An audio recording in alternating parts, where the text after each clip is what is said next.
Hello दोस्तों, नमस्कार। कैसे हैं आप लोग? सत श्री अकाल। और मुझे उम्मीद है कि आप लोग बहुत बढ़िया होंगे, बहुत अच्छी प्रिपरेशन चल रही होगी और आपका एग्ज़ाम बहुत नज़दीक भी आ गया है। तो एग्ज़ाम के पॉइंट ऑफ व्यू से कोऑपरेटिव बैंकिंग सिस्टम और कोऑपरेटिव सोसाइटीज़ एक्ट जो है उसके बारे में आज के सेशन में हम डिस्कशन करेंगे दोस्तों। अच्छा, एक और चीज़ मैं यहाँ पर बता दूँ कि एक्साइज इंस्पेक्टर के लिए जो भी स्टूडेंट्स एग्ज़ाम लिख रहे हैं उनके लिए ये एक्ट बिल्कुल भी इम्पॉर्टेंट नहीं है और मुझे उम्मीद है कि यहाँ से कोई भी क्वेश्चन उनके एग्ज़ाम में नहीं आएंगे। लेकिन बैंकिंग सिस्टम जो आपके एक चंडीगढ़ कोऑपरेटिव बैंक का पेपर होगा उसमें उन्होंने मेंशन कर रखा है, तो इस वजह से हम उसको पढ़ेंगे और उसके जो बेसिक्स हैं उनके बारे में हम बात करेंगे। ठीक है, चलो। तो सबसे पहले हम चंडीगढ़ कोऑपरेटिव बैंक के बारे में ही पढ़ते हैं। Sorry, Punjab state cooperative bank के बारे में पढ़ते हैं। फिर उसके बाद हम आगे कोऑपरेटिव बैंक का स्ट्रक्चर पढ़ेंगे, उसके बाद फिर हम एक्ट पढ़ेंगे। तो सबसे पहले बैंक के बारे में ही डिस्कशन कर लेते हैं थोड़ा सा। पंजाब स्टेट कोऑपरेटिव बैंक जो है वो 31 अगस्त 1949 में सेटअप हुआ था as a principal financing institutions of cooperative movement. तो कोऑपरेटिव का मतलब होता है सहकारी, और आपने देखा होगा अमूल जो है वो आपकी कोऑपरेटिव कंपनी ही है। मतलब कंपनी नहीं बोलते हम उसको, कोऑपरेटिव सोसाइटी ही अमूल भी है। आप अमूल के रैपर के पीछे आप देखना, जहाँ पर मैन्युफैक्चरिंग होती है तो आप देख लेना, वहाँ पर कोऑपरेटिव सोसाइटीज लिखा होगा। उसी तरीके से ये बैंक भी आपका काम करता है। 31 अगस्त 1949 में ये इस्टेब्लिश हुआ था और इसकी 17 ब्रांचेस हैं और एक एक्सटेंशन काउंटर है चंडीगढ़ सिटी में। इसके साथ 20 सेंट्रल कोऑपरेटिव बैंक्स जिनकी 802 ब्रांचेस हैं उनके साथ मिलकर ये काम करता है, क्योंकि इसका सीक्वेंस इस तरीके से होता है। CC20 जहाँ काम करती है उसके ऊपर आपका स्टेट कोऑपरेटिव बैंक्स जो है वो आपका काम करता है। ठीक है, इतनी बात बिल्कुल क्लियर हो गई। तो ये बैंक आपका 31 अगस्त 1949 में सेटअप हुआ था। 17 इसके ब्रांचेस है, एक एक्सटेंशन काउंटर है। ऐसा पंजाब स्टेट कोऑपरेटिव बैंक की जो ऑफिशियल वेबसाइट है वहाँ पर ये मुझे जानकारी मिली, वहीं से मैं ये जानकारी आपको दे रहा हूँ। ठीक है, अब देखो आगे क्या लिखा है। In the cooperative banking structure the position of Punjab state cooperative bank is extremely important. जितना मैंने पढ़ा, जितना मैंने उस डेटा का एनालिसिस किया, तो मैंने पाया कि इस पंजाब स्टेट कोऑपरेटिव बैंक काफ़ी अच्छे पोजीशन में है और प्रॉफिट मेकिंग है, और इसके अलावा इसके जो NPAs हैं वो भी काफ़ी कम है। अभी हम उनके बारे में बात करेंगे। तो ओवरऑल मैं ये कहूँगा कि इस बैंक की जो फाइनेंशियल पोजीशन है वो बहुत स्ट्रांग है और बहुत अच्छा ये बैंक है। ठीक है, चलो आगे चलते हैं। ठीक, Punjab state cooperative bank has already awarded best performance award NABARD. देखो स्टेट कोऑपरेटिव बैंक्स में अगर आप देखोगे तो अभी हम उसका रेगुलेशन पढ़ेंगे, तो जो आपका सुपरविज़न, जो इंस्पेक्शन का काम है वो आपका किसको दिया गया है? नाबार्ड को दिया गया है। तो नाबार्ड स्टेट कोऑपरेटिव बैंक को इंस्पेक्ट करता है, इंस्पेक्शन देता है। तो इसको बेस्ट परफॉर्मेंस अवार्ड से भी कई बार नवाजा जा चुका है नाबार्ड के द्वारा। ठीक है, और देखो उसी वेबसाइट पर मुझे ये भी मिला कि to serve as a balancing centre of the cooperative societies in the state of Punjab registered under Punjab cooperative societies act 1961। ठीक है, तो हम इसी एक्ट के अंतर्गत इसको हम देखेंगे और इसी वजह से हम इस एक्ट के बारे में भी पढ़ेंगे। ठीक है, चलो इतनी बात आपको समझ में आ गई है। और आपका बाकी कोऑपरेटिव बैंक जो है, कोऑपरेटिव बैंक्स इनके और कमर्शियल बैंक के बीच में डिफरेंस हम बैंकिंग सिस्टम में डिस्कस कर चुके थे, लेकिन वहाँ पर मैंने आपको कोऑपरेटिव बैंकिंग सिस्टम नहीं पढ़ाया था, क्योंकि मैंने बोला था उसको हम अलग पढ़ेंगे। अच्छा, एक जो इम्पोर्टेंट जानकारी आपको दे देते हैं वो ये है कि RBI के डेटा के अकॉर्डिंग भारत में जो स्टेट कोऑपरेटिव बैंक्स हैं टोटल वो कितनी है? 23 हैं। स्टेट कोऑपरेटिव बैंक्स इंडिया में टोटल कितनी है? 23 हैं। सारी की सारी कैसी हैं? शेड्यूल्ड हैं। शेड्यूल्ड का मतलब क्या होता है ये हम ऑलरेडी बता चुके हैं। इसका मतलब है कि वो second schedule of SCHE schedule of RBI act 1934, मतलब शेड्यूल बैंक उन बैंकों को बोलते हैं जो बैंक RBI एक्ट 1934 के सेकंड शेड्यूल में लिस्टेड किए जाते हैं, उनको हम बोलते हैं शेड्यूल बैंक। याद रखिएगा। ठीक है, तो ये बड़ा इंपॉर्टेंट क्वेश्चन है। लास्ट ईयर आपके एक्साइज के पेपर में क्वेश्चन आ भी चुका है, तो किसी पेपर में आ सकता है कि शेड्यूल बैंक का मतलब क्या होता है। वो बैंक जो RBI एक्ट 1934 के सेकंड शेड्यूल में लिस्टेड होती हैं। कितनी स्टेट कोऑपरेटिव बैंक है शेड्यूल्ड? टोटल हमारे पास कितनी है? 23 है। ठीक है, और इस स्टेट कोऑपरेटिव बैंक को जो सुपरवाइजर जो इंस्पेक्शन है वो कौन करता है, नाबार्ड करता है। ठीक है, चलिए आगे चलते हैं। अब हम बात करते हैं आपके जो बैंक जिसका आप एग्ज़ाम दे रहे हो उसके एनपीए के बारे में। आपको पता होना चाहिए, हालांकि एनपीए टॉपिक अभी हमने डिस्कस नहीं किया, अभी हमें एनपीए डिस्कस करना है एनपीए के बारे में। ठीक है, अभी हम उसके बारे में बात करेंगे।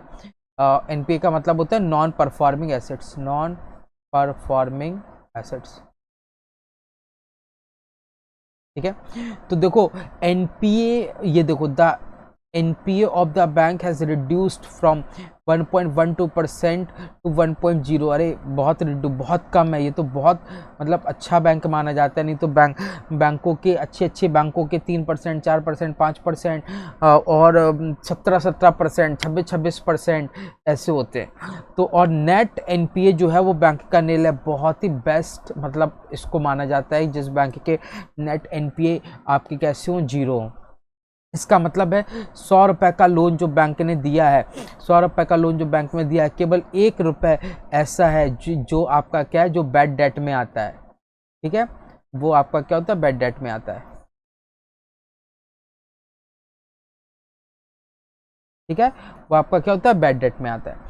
ठीक है, तो नॉन परफॉर्मिंग एसेट्स के हिसाब से अगर हम देखें तो बैंक काफ़ी अच्छा है। मैंने एक और इसका पढ़ा था कि ये प्रॉफिट में भी काफ़ी अच्छा बैंक है, प्रॉफिट इसमें होता है, तो कोई इसमें दिक्कत नहीं है। Punjab state cooperative bank has become first state cooperative bank in India to start ATM POS point of sale. ठीक है, और ई कॉमर्स सर्विस, और उसके लिए नाबार्ड ने इसको अवार्ड भी दिया है। तो ये बड़ी अच्छी बात है आपका कि आपके बैंक को मतलब ये first cooperative state cooperative bank है जिसने ATM सेटअप किया है, पॉइंट ऑफ सेल स्टार्ट किया, ई कॉमर्स सर्विस, मतलब अपने आप को ये मॉडर्नाइज कर रहा है। मॉडर्नाइज जो बाकी सारे बैंकिंग HDFC SBI जैसे बैंक है उस कैटेगरी में, उस लाइन में ये बैंक अपने आप को रख रहा है। चलिए अब देखते हैं हम स्ट्रक्चर बैंक का। पहले बैंक का स्ट्रक्चर देखते हैं कोऑपरेटिव बैंक्स का। तो कोऑपरेटिव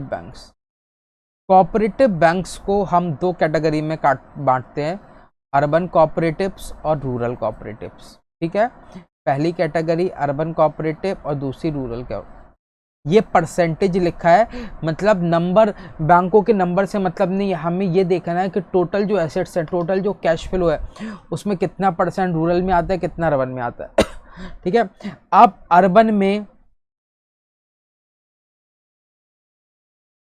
ठीक है, अब अगर हम अर्बन की बात करें तो अर्बन में शेड्यूल्ड आपके कौन से, शेड्यूल्ड अर्बन कोऑपरेटिव बैंक और non scheduled urban cooperative bank. Scheduled का मतलब वो आपका जो सेकंड शेड्यूल मैंने आपको बताया था।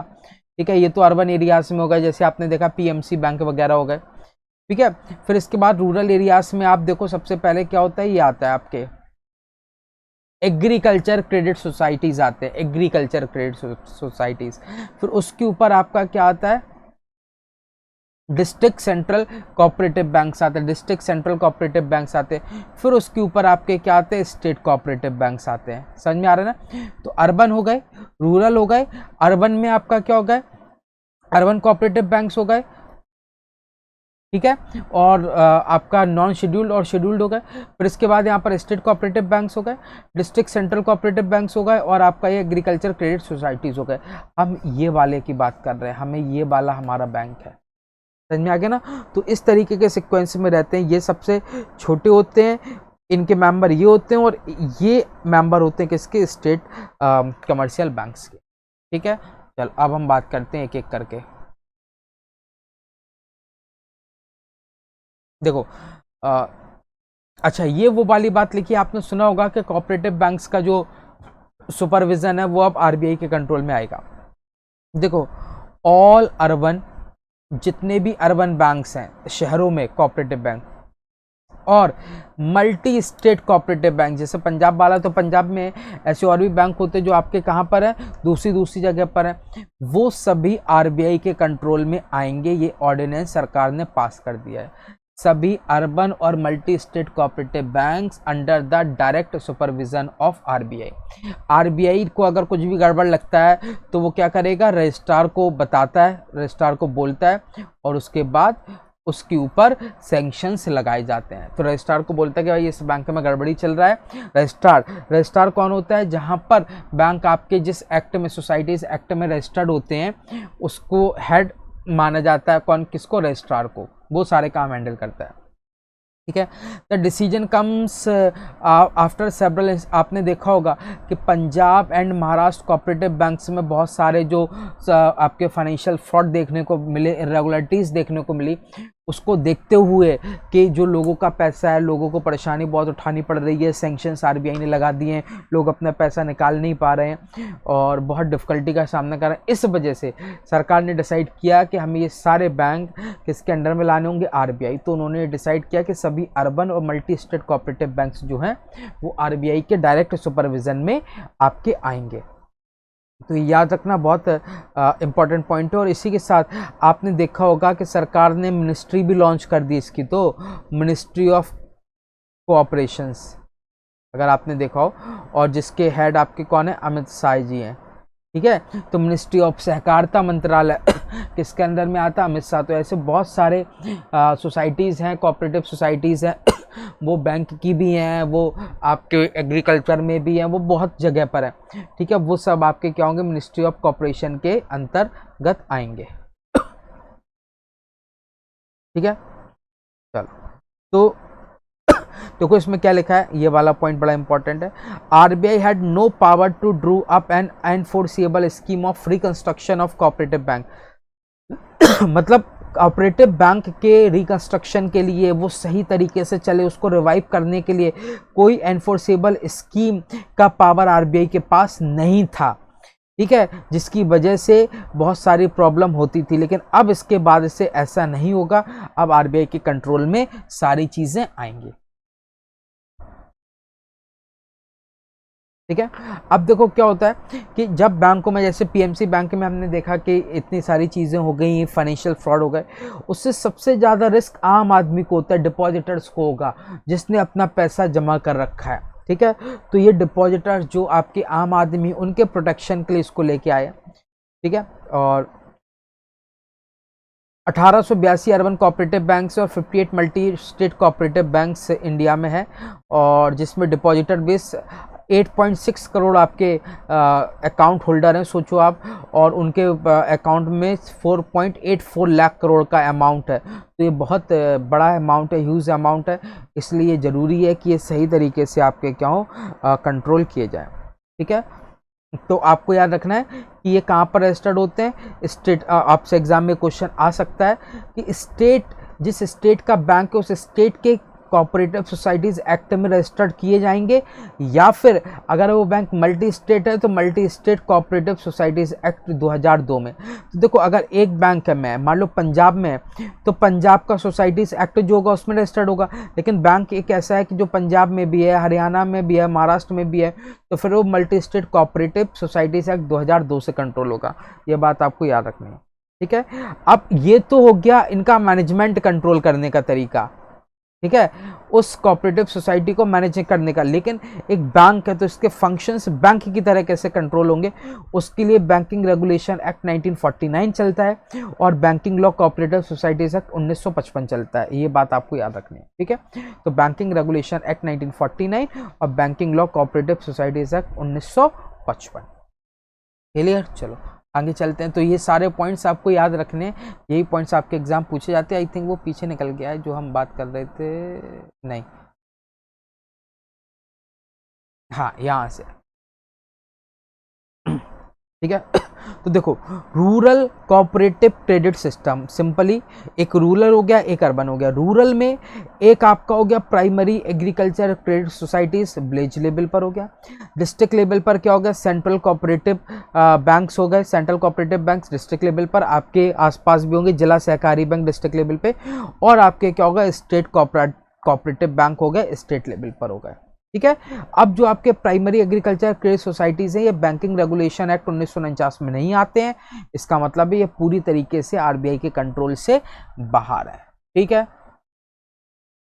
चलो, अब अगर हम बात करें इनकी सेंट्रल कोऑपरेटिव बैंक्स और स्टेट कोऑपरेटिव बैंक्स की, तो state cooperative societies act of the state concern, जैसा मैंने बताया कि स्टेट के कोऑपरेटिव सोसाइटीज एक्ट में आपके क्या होते हैं, कवर होते हैं, और इनका जो बैंकिंग रेगुलेशन है वो किसके कंट्रोल में आता है, आरबीआई के कंट्रोल में आता है। मैनेजमेंट, जो मैनेजमेंट का सिस्टम है, जो सोसाइटी का सिस्टम है, वो सोसाइटी एक्ट में आएगा। लेकिन बैंकिंग सिस्टम है तो बैंकिंग सिस्टम आपका किससे कंट्रोल होगा, नाबार्ड से होगा। और power has been delegated to NABARD, NABARD को पावर दिए गए और बैंकिंग रेगुलेशन एक्ट, ठीक है, as applicable to cooperative societies to conduct inspection.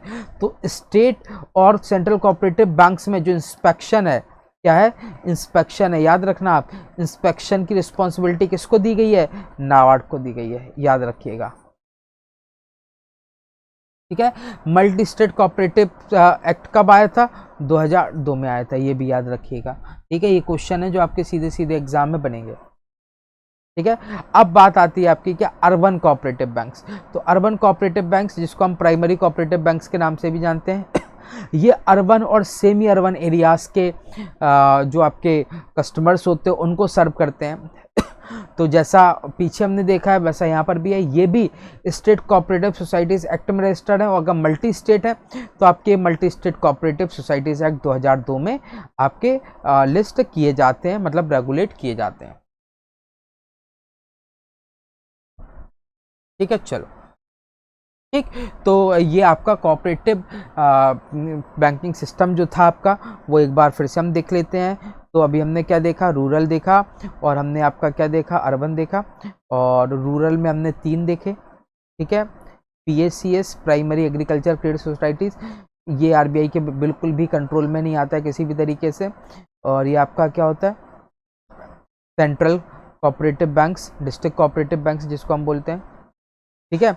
और यहाँ पर क्या होता है, स्टेट कोऑपरेटिव बैंक्स होते हैं, ठीक है। और अर्बन कोऑपरेटिव बैंक्स जिसको हम बोलते हैं urban cooperative banks, urban cooperative banks या प्राइमरी कोऑपरेटिव बैंक्स, ये शेड्यूल्ड होते हैं, ठीक है। और आपके नॉन शेड्यूल्ड होते हैं, शेड्यूल्ड होते हैं और नॉन शेड्यूल्ड होते हैं। अच्छा, एक और चीज़ मैं आपको बताने वाला हूँ, बड़ा इंपॉर्टेंट है, वो भी देख लीजिए। इसको रिमूव कर देते हैं, ठीक है। देखो क्या है वो पॉइंट, वो देखते हैं, वो समझते हैं जरा, बहुत इंपॉर्टेंट पॉइंट है। अच्छा देखो, कोई भी बैंक अगर शेड्यूल्ड है, शेड्यूल्ड बैंक्स, अगर वो शेड्यूल्ड बैंक्स है तो इस शेड्यूल्ड बैंक के जो डिपॉजिटर्स हैं, डिपॉजिटर्स का मतलब क्या हो गया, कस्टमर्स, जिन्होंने पैसा बैंक में जमा कर रखा है, ठीक है, दे आर इंश्योर्ड, ये इंश्योर किए जाते हैं, इनके ऊपर इंश्योरेंस प्रोवाइड किया जाता है, इंश्योर्ड बाय DICGC। आपको पता होगा, हम पहले भी इसके बारे में बात कर चुके हैं। तो अगर कोई बैंक शेड्यूल्ड है जो आरबीआई एक्ट 1934 के सेकंड शेड्यूल में लिस्टेड है, तो वो बैंक के कस्टमर्स का जो पैसा है वो आपका इंश्योर्ड होता है, इंश्योरेंस प्रोवाइड करता है। कौन प्रोवाइड करता है, DICGC प्रोवाइड करता है। और कितने तक का प्रोवाइड करता है, 5 लाख तक का। आपने देखा होगा शायद, कल का ही न्यूज़ है ये, आपका न्यूज़ में था कि ये आपका कंप्लीट हो गया ये प्रोसेस, 5 लाख रुपए का इंश्योरेंस कवर। इसका मतलब है कि अगर कोई बैंक आपकी बंद होती है तो आपको 5 लाख रुपए तक, मैक्सिमम 5 लाख रुपए आपको वापस मिलेंगे। इसका मतलब ये है कि अगर आपके अकाउंट में 10 लाख रुपए हैं और बैंक अगर क्लोज होती है तो आपको 5 लाख रुपए मिलेंगे। अगर आपके अकाउंट में 5 लाख रुपए हैं, बैंक क्लोज होती है तो आपको 5 लाख रुपए मिलेंगे। अगर आपके अकाउंट में 2 लाख रुपए हैं, बैंक क्लोज होती है, बंद होती है, तो आपको क्या होगा, 2 लाख रुपए मिलेंगे। ये प्रोसेस होता है, समझ में आ गया, मैक्सिमम 5 लाख। और अगर आपका बैंक नॉन शेड्यूल्ड है और अगर आपके बैंक में 2 लाख रुपए जमा है तो आपको मिलेगा क्या, ठुल्लू, जीरो, कुछ नहीं मिलेगा। समझ में आ गया ना। तो शेड्यूल्ड बैंक इंपॉर्टेंट है। और इंश्योरेंस कौन प्रोवाइड करता है, DICGC। DICGC के बारे में हम बैंकिंग सिस्टम में डिटेल में बात ऑलरेडी कर चुके हैं दोस्तों, ठीक है। चलिए, तो पंजाब कोऑपरेटिव सोसाइटीज़ एक्ट 1961 के बारे में बात करते हैं और देखते हैं ज़रा इसमें बेसिक चीज़ें क्या हैं। यहाँ से बेसिक क्वेश्चंस आपके एग्जाम में बन सकते हैं, ज़्यादा एक क्वेश्चन आपके एग्जाम बनाए, ठीक है। तो सबसे पहला पॉइंट जो आपके एग्जाम पूछा जा सकता है, पंजाब कोऑपरेटिव सोसाइटीज़ एक्ट किस ईयर में आया था, 1961 में। पहला जो सबसे इंपॉर्टेंट पॉइंट है, ये आपके एग्जाम में पूछा जा सकता है, right. It extend to the whole of the state of Punjab. इसका मतलब है कि पूरे पंजाब में जितनी भी कोऑपरेटिव सोसाइटीज़ होंगी उन सभी के लिए Punjab cooperative societies act 1961 applicable होगा। ये भी बात आपको याद रखनी, ये भी इंपॉर्टेंट है, सिंपल पॉइंट है और इम्पॉर्टेंट है। अब देखते हैं जरा, chairman means the chairman of the committee. Committee का चेयरमैन, अब ये कमेटी क्या है? देखो, कोई भी कोऑपरेटिव सोसाइटी है, उस कोऑपरेटिव सोसाइटी की एक गवर्निंग बॉडी होगी। क्या होगी दोस्तों? Governing body. क्या होगी? Governing body. गवर्निंग बॉडी का मतलब क्या होता है? वो बॉडी, वो a certain number of members जिनसे वो पूरी कोऑपरेटिव सोसाइटीज क्या हो गई? कंट्रोल। जैसे आपने देखा किसी भी कंपनी में बोर्ड ऑफ डायरेक्टर्स होते हैं, उसी तरीके से कोऑपरेटिव सोसाइटी में गवर्निंग बॉडी होगी। उस गवर्निंग बॉडी का जो कमेटी का चेयरमैन होगा, बॉडी का चेयरमैन होगा, उसको हम चेयरमैन बोलते हैं। ठीक है। और whatsoever name called to which management of the affair of the society is interested. इसका मतलब क्या है? उस कोऑपरेटिव सोसाइटी के जो फंक्शंस हैं, जो टास्क हैं, उनको मैनेज करने के लिए गवर्निंग बॉडी सुप्रीम होती है। उस गवर्निंग बॉडी जिसको हम कमेटी बोलते हैं, उसको हेड करने वाले मेंबर को हम क्या बोलते हैं? चेयरमैन बोलते हैं। आपको याद रखना। इसके बाद अब आपका आता है registrar. Registrar means a person appointed to perform the function of a registrar cooperative societies under this act.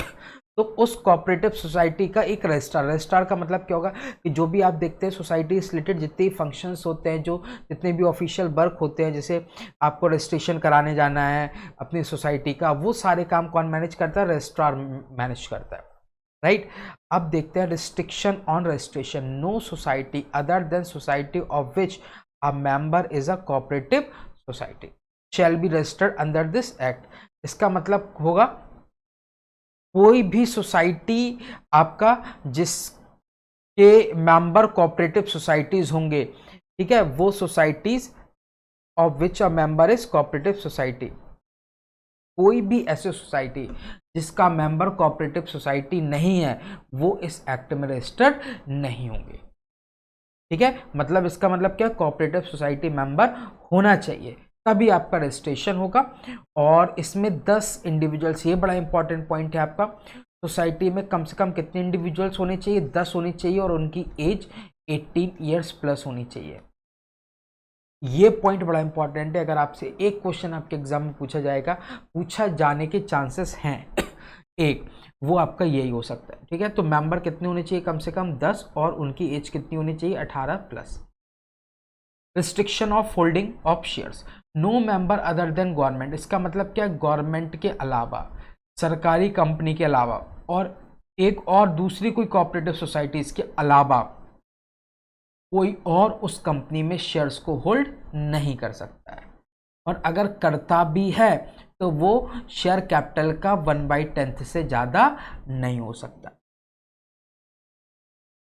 ठीक है। इसका मतलब क्या होगा? गवर्नमेंट कोऑपरेटिव सोसाइटी में अपने शेयर होल्ड कर सकता है, पब्लिक सेक्टर अंडरटेकिंग्स अपना शेयर होल्ड कर सकता है, और कोई दूसरा कोऑपरेटिव सोसाइटी भी होल्ड कर सकती है। ठीक है। कितने? ये कितने कर सकते हैं? कितने भी कर सकते हैं, लेकिन इनके अलावा अगर कोई और भी है, वो आपका 10% से कम आपके शेयर होल्ड कर सकते हैं। ठीक है। 10% ज़्यादा होंगे। आगे बात समझ में क्लियर हो गया? बाकी गवर्नमेंट कितने भी होल्ड कर सकता है, सरकारी कंपनी कितने भी होल्ड कर सकता है, कोऑपरेटिव सोसाइटी कितने भी होल्ड कर सकता है, लेकिन इनके अलावा अगर कोई मेंबर होगा तो वो 10% से ज़्यादा होल्ड नहीं कर सकता। ठीक है। देखो लिखा है no case shall exceed 1/10 of the share capital may be prescribe. देखो क्या होता है, जब भी आप कोई भी एक्ट बढ़ते हैं तो वहां पर क्या होता है? ऐसा लिखा होता है। क्या हुआ?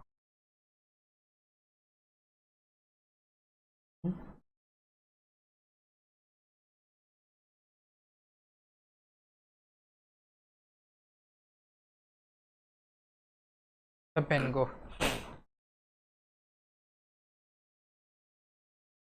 ठीक है। क्लियर हुआ? यहाँ तक समझ में आ गया होगा। तो 10% नहीं होना चाहिए। ये एक इम्पॉर्टेंट पॉइंट है कि गवर्नमेंट आपका कोऑपरेटिव सोसाइटी में अपने शेयर होल्ड कर सकता है, पीएसयू शेयर होल्ड कर सकता है, कोई दूसरा कोऑपरेटिव सोसाइटी होल्ड कर सकता है। इनके अलावा अगर कोई और मेंबर है तो वो कंपनी में 10% से ज़्यादा शेयर होल्ड नहीं कर सकता है। ठीक है। जब कंपनी जब अपना कोऑपरेटिव सोसाइटी रजिस्ट्रेशन कराएगी तो एक्ट के अंतर्गत उसको एक रजिस्ट्रेशन सर्टिफिकेट मिलेगा। रजिस्ट्रेशन कराने पर क्या मिलेगा? रजिस्ट्रेशन सर्टिफिकेट मिलेगा, जो ये मेंशन करता है, ये बताता है कि भाई हाँ ये कोऑपरेटिव सोसाइटीज आपकी क्या है, रजिस्टर्ड है एक्ट के थ्रू। ये बात भी आपको याद रखनी। देखो कौन कौन मेंबर बन सकता है? No person shall be admit as a member of cooperative society except the following namely. इसका मतलब क्या है? कोई और कोऑपरेटिव सोसाइटी का मेंबर नहीं बन सकता है। कौन बन सकता है? देखो यहाँ पर लिखा है an individual competent to contract under articles 11 of the Indian contract act 1872। कोई भी इंडिविजुअल जो इंडियन कॉन्ट्रैक्ट एक्ट 1872 के तहत एलिजिबल है वो कोऑपरेटिव सोसाइटी का मेंबर हो सकता है। ये क्वेश्चन आपसे पूछा जा सकता है, इनमें से कौन कोऑपरेटिव सोसाइटी का मेंबर नहीं होगा? तो ये चार ऑप्शन आपको याद रखने, इसके अलावा कोई भी आएगा वो गलत हो जाएगा। इंडिविजुअल वो आपका क्या है? कॉम्पिटेंट है इंडियन कॉन्ट्रैक्ट एक्ट 1872 के तहत, या दूसरा कोई भी cooperative society, any other cooperative society, या गवर्नमेंट खुद आपकी मेंबर हो सकती है, या कोई सरकारी कंपनी हो सकती है, या गवर्नमेंट के द्वारा किसी को नोटिफाई किया जा सकता है। जैसे गवर्नमेंट बोल दे कि भाई ये एक एबीसी ट्रस्ट है, इसको आप मेंबर बनाएं, ठीक है, या इसको ऑथराइज कर दे कि you are authorise to become the member of cooperative society, तो ये बन सकता है। क्लियर?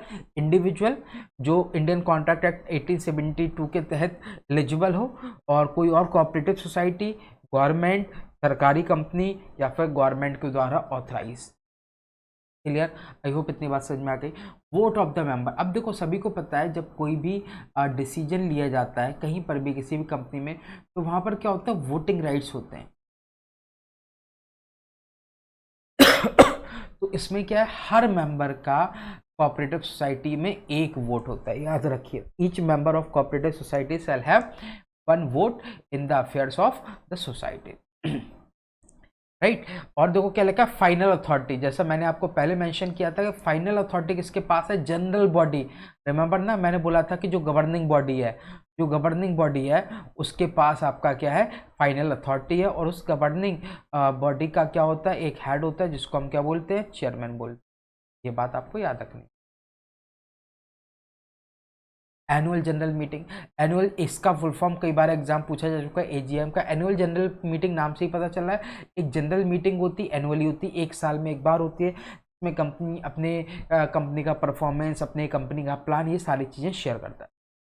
अब देखो क्या है कि किसी भी कोऑपरेटिव सोसाइटी का जो जनरल मीटिंग है वो कौन बुलाएगा? चेयरमैन बुलाएगा, या चेयरमैन की एब्सेंस में वाइस चेयरमैन जनरल मीटिंग बुलाएगा, कॉल करेगा, इनवाइट करेगा, ठीक है, अरेंज करेगा कि हाँ जनरल मीटिंग आपकी कंडक्ट होनी। फाइनेंशियल ईयर क्लोज होने के 6 मंथ्स के अंदर, ये क्वेश्चन बड़ा इंपॉर्टेंट है, आपसे पूछा जा सकता है, फाइनेंशियल ईयर के कितने महीने के अंदर एनुअल जनरल मीटिंग बुलाई जाती है? तो फाइनेंशियल ईयर के फिनिश होने के 6 महीने के 6 मंथ्स के अंदर एनुअल जनरल मीटिंग को बुलाया जाता है, ठीक है। चाहे वो चेयरमैन आपका बुलाए या फिर चेयरमैन की अनुपस्थिति में, एब्सेंस में, वाइस चेयरमैन उसको क्या करेगा? वो अरेंज करेगा, कंडक्ट करेगा। इसके बाद आती है ऑडिट। ऑडिट सभी लोग जानते हैं, ऑडिटिंग का मतलब क्या होता है कि बैंक है, कोऑपरेटिव सोसाइटी है, लेखा जोखा है, उस लेखा जोखा में सब कुछ सही है, कोई भी गड़बड़ तो नहीं है, कोई भी फ्रॉड तो नहीं है, कोई भी टैक्स की चोरी तो नहीं है, इसके लिए क्या होती है? ऑडिटिंग होती है। अब इसमें देखो ऑडिटिंग का भी कॉन्सेप्ट क्या है? फाइनेंशियल ईयर के क्लोज होने के 6 मंथ्स के अंदर अंदर ऑडिटिंग अनिवार्य है। फाइनेंशियल ईयर के क्लोज होने के 6 महीने के अंदर अंदर ऑडिटिंग करनी जरूरी है, राइट। और अब इसमें ऑडिटिंग कौन करेगा? ऑडिटर कौन होगा? अब देखो इसमें भी एक प्रॉब्लम है। अगर कोई कंपनी मुझसे बोल दे भाई मैं एक कंपनी चला रहा हूँ, और गवर्नमेंट मुझसे बोल दे आप किसी को भी ऑडिटर बना लो, भाई मैं अपनी जान पहचान के बंदे को कर लूँगा ना ऑडिटर, उसको थोड़े पैसे दे दूँगा, मैं कहूँगा भाई ऐसी बैलेंस शीट बनाना जिसमें किसी को पता ना चले और मेरा टैक्स भी बच जाए। इसलिए हमें ऐसा ऑडिटर चाहिए जो इंडिपेंडेंट हो, जो ट्रांसपेरेंट हो। वो डिसाइड कैसे होगा? वो गवर्नमेंट के द्वारा अप्रूव जो ऑडिटिंग फर्म्स होते हैं, ऑडिटर्स होते हैं, केवल उनको ही ऑथराइज किया जाएगा। मान लो मार्केट में एक फर्म है ABC, एक XYZ है, एक PQ है, सरकार ने इन तीनों को अप्रूव कर रखा है कि हाँ ये अच्छी हैं, ट्रांसपेरेंट हैं और सारे नियम रेगुलेशंस को फॉलो करती हैं, तो वो कोऑपरेटिव सोसाइटी इनमें से किसी एक को भी अपना ऑडिटर बना सकता है। ठीक है, तो ये 2 पॉइंट बड़े इंपॉर्टेंट है। एनुअल जनरल मीटिंग 6 मंथ्स के अंदर फाइनेंशियल ईयर के क्लोजिंग के बाद, और चेयरमैन वाइस चेयरमैन कोई भी बुला सकता है। ऑडिटिंग मैंने आपको बता दिया है, ये भी 6 मंथ्स के अंदर क्लोजिंग, फाइनेंशियल ईयर के क्लोज होने के बाद, राइट। तो आपको ये बातें याद रखनी। अब देखो, अब आपको एक बहुत ही इंपॉर्टेंट चीज़ बताते हैं। तो ये क्या लिखा है, चैप्टर 9A। चैप्टर 9A में आपका सेक्शन 70 है, इंश्योर्ड कोऑपरेटिव बैंक। अभी इंश्योर्ड कोऑपरेटिव बैंक्स क्या है? देखो, जैसा मैंने आपको पहले ही बताया था कि आपका जो बैंक है ये कैसा है, शेड्यूल्ड है। जिस बैंक का आप एग्जाम देने जा रहे हैं शेड्यूल्ड है। शेड्यूल्ड इसका मतलब है कि ये इंश्योर्ड है। इंश्योर्ड है इसका मतलब है इंश्योर्ड किससे, DICGC से। हम पहले भी आपको बता चुके हैं, देखो ये लिखा हुआ है, deposit insurance and credit guarantee corporation, और 5 लाख रुपए का कवर ये देता है। आपने क्या देखा, Punjab and Maharashtra cooperative bank में आपने क्या देखा था कि जब कोई कोऑपरेटिव बैंक फेल होता है तो RBI क्या करता है, उसका जो मैनेजमेंट है, उस कोऑपरेटिव बैंक का जो मैनेजमेंट है, उस मैनेजमेंट को सस्पेंड कर देता है। भाई गड़बड़ी किसकी वजह से हो रही है कंपनी में, गड़बड़ी मैनेजमेंट की वजह से हो रही है। तो RBI ने मैनेजमेंट को सस्पेंड कर दिया और उसकी जगह पर अपना एक बंदा बिठाया जिसको हम क्या बोलते हैं, एडमिनिस्ट्रेटर।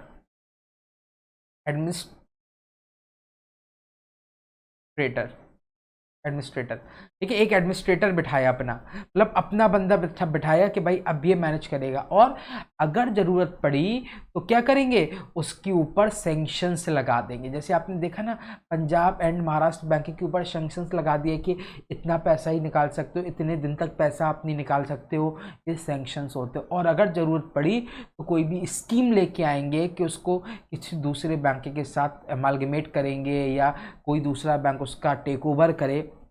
ये काम किसका, RBI का काम है कि बैंक सेफ एंड सिक्योर रहे।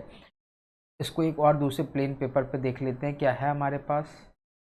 हाँ है, देखो कैसे। मान लो PMC बैंक है, पंजाब एंड महाराष्ट्र कोऑपरेटिव। अब आपने देखा इस बैंक में फ्रॉड हुए, कंपनी का लॉस बढ़ता गया, रिस्क भी कंपनी में हाई हो गया। सबसे पहले RBI ने क्या किया, सैंक्शंस इम्पोज किए। सैंक्शंस का मतलब क्या होता है, रिस्ट्रिक्शन लगा देना। रिस्ट्रिक्शन, भाई देखो फ्रॉड हुए, लॉस में चल रही, रिस्क में चल रही, अगर लोग अपना सारा पैसा निकाल लेंगे तो बैंक के अंदर कैश फ्लो क्या हो जाएगा, जीरो हो जाएगा, और कैश फ्लो जीरो हो गए तो बैंक बिल्कुल पूरी तरीके से बर्बाद। सैंक्शंस लगा देने का मतलब है कि लिमिटेड ट्रांजेक्शन्स ही हो सकते हैं। उसके बाद फ्रॉड बैंक के अंदर हुआ, इसके लिए रिस्पॉन्सिबल कौन है, भाई देखो फ्रॉड किसी ने भी किया हो, लेकिन मैनेजमेंट किस लिए बैठा होता है कंपनी का, मैनेजमेंट का काम ही है उस फ्रॉड को मॉनिटर करना, देखना। सबसे पहले RBI इसको क्या करेगा, सस्पेंड करेगा। ठीक है, अब सस्पेंड जब किया तो RBI ने क्या किया, RBI ने एक अपना बंदा अपॉइंट किया। ठीक है, एडमिनिस्ट्रेटर। ठीक है, और इसको उस बैंक का पूरा क्या कर दिया, मैनेजमेंट दे दिया। इसके बाद ये एडमिनिस्ट्रेटर क्या करेगा, सब कुछ सारी पूरी इंस्पेक्शन करेगा बैंक की, बैंक में क्या चल रहा है, कैसे चल रहा है, उसकी एक रिपोर्ट बनाएगा।